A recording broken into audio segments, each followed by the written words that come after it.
Trump போய் பதவியேற்பதற்கு முன்னால் 6 மாதத்திற்கு முன்னால் இண்டஸ்ட்ரியலிஸ்ட் எல்லாரும் போய் ஒபாமாவை பார்த்தாங்க. என்ன விஷயம்னு கேட்டார் ஒபாமா. பில் கேட்ஸை நீங்கள் நாடு கடத்திடணும், அவன் அமெரிக்காலே இருக்கக்கூடாது. உலக பணக்காரர்கள் ஒருவனாக அமெரிக்காவுக்கே ஒரு மிகப்பெரிய பெருமையை உண்டாக்கி கொடுத்த பில் கேட்ஸை நாடு கடத்தணுங்கிறான். ஏன்னு கேட்டார்.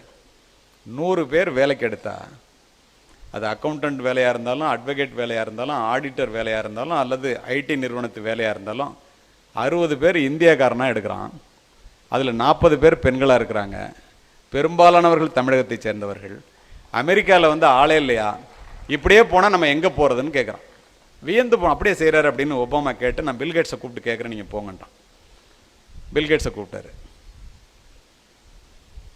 பில்கேட்ஸ் வந்தோடனே அவர் பயந்துருவார்னு நினச்சிட்டு கடுமையாக சொல்கிறார். அவர் இங்கே உள்ள இண்டஸ்ட்ரியலிஸ்ட் எல்லாரும் என்ன நேற்று பார்த்தாங்க, அத்தனை பேரும் உன்னை நாடு கடத்தணும்னு சொல்கிறாங்கய்யா. கொஞ்சம் நேரம் யோசிச்சுட்டு பில்கேட்ஸ் சொன்னார். ஏன்னு கேட்டார். நீ இந்தியாக்காரனுக்காக வேலை கொடுக்குறியா அதனால அப்படின்னு. உடனே சொன்னார், நீங்கள் என்னை நாடு கடத்துறதை பற்றி எனக்கு கவலை இல்லை, ஒரே ஒரு ரிக்வஸ்ட்டு, என்னை கடத்துறதா இருந்தால் இந்தியாவுக்கு கடத்துறியான்னா. வியந்து போன ஒபாமா, ஐயோ ஏன் அப்படி சொல்கிற அப்படின்னு.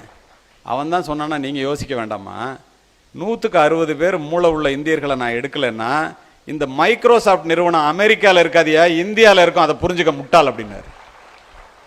கொஞ்சம் கூட ஒன்றுமே பேசாமல் நீ போயிட்டு வாயான்னு சொல்லிட்டு அமெரிக்க மாணவர்கள் மட்டுமே படிக்கின்ற பல்கலைக்கழகத்திற்கு சென்ற ஒபாமா, ஏண்டா உங்களுக்குலாம் 100 வருஷமாக கம்ப்யூட்டர் இருக்கு, இந்தியாக்காரனுக்கு 100 பேர் கூட ஒரு கம்ப்யூட்டர் இல்லை, கம்ப்யூட்டர் துறையில் கூட நீங்கள் அவங்கள ஜெயிக்க முடியாதா, ஏன் இப்படி இருக்கிறீங்க அப்படின்னு கேட்டார். ஒருத்தன் பதில் சொல்லலை. உங்களுடைய தலைமை ஆசிரியை போல் அல்லது பிரின்சிபாலை போல் உட்கார்ந்திருந்த ஒரு ஆசிரியை தமிழ்நாட்டிலிருந்து அமெரிக்காவிற்கு சென்று அமெரிக்க குடியுரிமை பெற்ற ஆசிரியர் நேர மேடை போனாங்க. ஒபாமா அவர்களே அனுமதி கொடுத்தால் அதற்குரிய காரணத்தை நான் சொல்லுகிறேன். அனுமதி வழங்கப்பட்டது.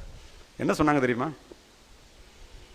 அமெரிக்காவிலே பெற்றோர்களும் ஆசிரியர்களும் பிள்ளைகளுக்கு கல்வியை மட்டும் சொல்லித் தருகிறீர்கள், எங்கள் இந்தியாவிலே பெற்றோர்களும் ஆசிரியர்களும் கல்வியோடு சேர்த்து ஒழுக்கத்தையும் உழைப்பையும் சொல்லித் தருகிறார்கள், அது வரைக்கும் உங்களால் எங்களை ஜெயிக்க முடியாதுன்னு சொல்லிட்டு இறங்கி வந்துட்டாங்க. அத்துணை பேரும் ஒத்துக்கொண்டார்கள். அப்ப நம்ம நிக்கிறது எங்க?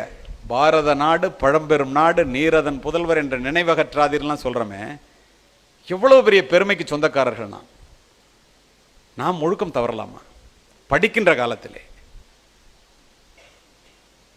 whatever a mind of a man can conceive and believe he can achieve, Napoleon Hill achieve பண்ணிட்டு சொல்றாங்க.